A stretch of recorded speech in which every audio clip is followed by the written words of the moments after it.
the Speeding Bulletin. My name is Steve Younis from supermanhomepage.com. This is all the Superman related news that happened during the week January 20th to January 26th, 2012. January 26th just happened to be Australia Day, hence the shirt. In movie news, fans snapped a few photos of Henry Cavill landing at LAX airport this week as the cast and crew of Man of Steel converge on Los Angeles to conclude filming on the movie. The production recently wrapped filming in Vancouver, will continue filming in California, including a stint at Edwards Air Force Base. Meanwhile, the following photo was taken by a fan named Doreen Fisher of a young fan posing with Henry Cavill in full Superman costume during filming at the Union Station set, which is doubling as Metropolis Central Station. It was confirmed earlier this week that Jaden Gould is playing a young Lana Lang, and it's been all but confirmed that Dylan Sprayberry, who was previously rumoured, will appear as young Clark Kent. The Superman homepage also received word that another young actor by the name of Jack Foley will be seen in Man of Steel playing the role of a young Pete Ross. Moviephone.com interviewed Kate Bosworth about her new film Black Rock and asked Kate, who as you know played Lois Lane in Superman Returns, how she felt about Man of Steel. She said, "I'm actually excited to see it. I really think Amy Adams is a great actress and I like comic book films." DC Entertainment released a sneak peek clip at one scene from the upcoming Justice League Doom animated movie, which shows Batman up against the Royal Flush Gang. They also announced that key voices of the animated film, Kevin Conroy as Batman and Phil Morris as Vandal Savage, will be attending the world premiere in New York on February 13th. In TV news, Aardman Animation, the award-winning animation studio behind Wallace and Gromit and Chicken Run, are joining forces with DC Entertainment to produce a series of claymation shorts for the upcoming DC Nation block that will be seen on Cartoon Network this year. ComicBookResources.com caught up with the creative team of Dan Jurgens and Keith Giffen to talk about their run on Superman, starting with issue number 7, and asked them about the upcoming crossover between Superman, Superboy and Supergirl. Giffen explained, "One of the things I would hope with this crossover what we can do is, instead of making these characters seem more similar to each other because they all wear the S, is make them as dissimilar to each other as humanly possible, so each character is still a unique character in and of itself and not just a part of a bigger family of like characters." Newsarama spoke with Supergirl writers Michael Green and Mike Johnson to find out more about why George Perez is drawing issue 8, what they've been trying to accomplish with their first 5 issues of Supergirl, and what readers can expect in 2012 from the series. Johnson said the biggest thing is now she knows for sure that Krypton's gone, she knows what has happened to her family, and has really set the table for the rest of the book. Comic books we reviewed this week included Supergirl number 5, which was reviewed by Jeffrey Bridges, who gave it a 3 out of 5 rating, saying, "Sadly, a lot of this issue makes no dramatic sense." Adam DeChannel reviewed Young Justice number 12, saying, "The build-up is making this arc and the series as a whole very, very enjoyable," and he gave it a 5 out of 5. Superman comics available this week from January 25th include DC Universe Online Legends number 22, Justice League number 5, which is available in a variant cover, a combo pack, and a black and white cover. Superman number 5, which also comes in a variant cover. Teen Titans number 5 is also available in a variant cover as well, and a new printing of the Absolute Kingdom Come edition hardcover. It's the middle of winter in the Northern Hemisphere, and what better way to stay warm when you're out and about than with a Superman hoodie, like this Superman All-View Zip hoodie available for only $54.99. Or this Connor Kent hoodie can be yours for just $38.95. Check out our full range of Superman hoodies at your one-stop Superman shop, the Superman Homepage online store, at supermanhomepage.com/shop. In other news, DC Entertainment unveiled a giving campaign to fight the hunger crisis in the Horn of Africa. This multi-million-dollar commitment over the next 2 years will be supported across all Warner Brothers Entertainment and Time Warner's businesses and features DC Entertainment's iconic Justice League characters issuing the call to action, "We can be heroes." For more information on We Can Be Heroes, visit wecanbeheroes.org.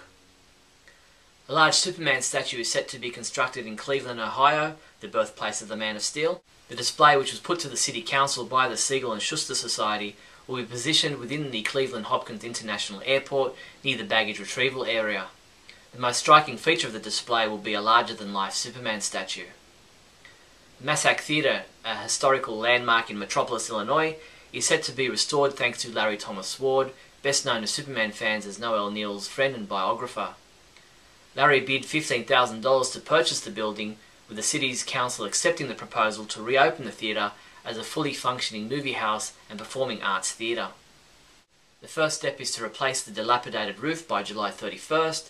They're hoping to have it completed in 2 years' time. Episode number 85 of Radio KAL, the monthly podcast of the Superman homepage, is now available to listen to. Scotty and I discuss 7 years of Radio KAL, Richard Schiff as Emil Hamilton, Man of Steel casting rumours, Justice League Doom premiere, Superman number 4, Action Comics number 5, Lego Batman 2, look ahead at 2012 and much more. Be sure to also check out the Last Son of Krypton chapter 85 and Lost Daughter of Krypton chapter 57 audio dramas from pendantaudio.com. That's all the Superman news there was for the week January 20th to January 26th. I'm Steve Younis from supermanhomepage.com. Great Scott! Great Scott! Great Scott!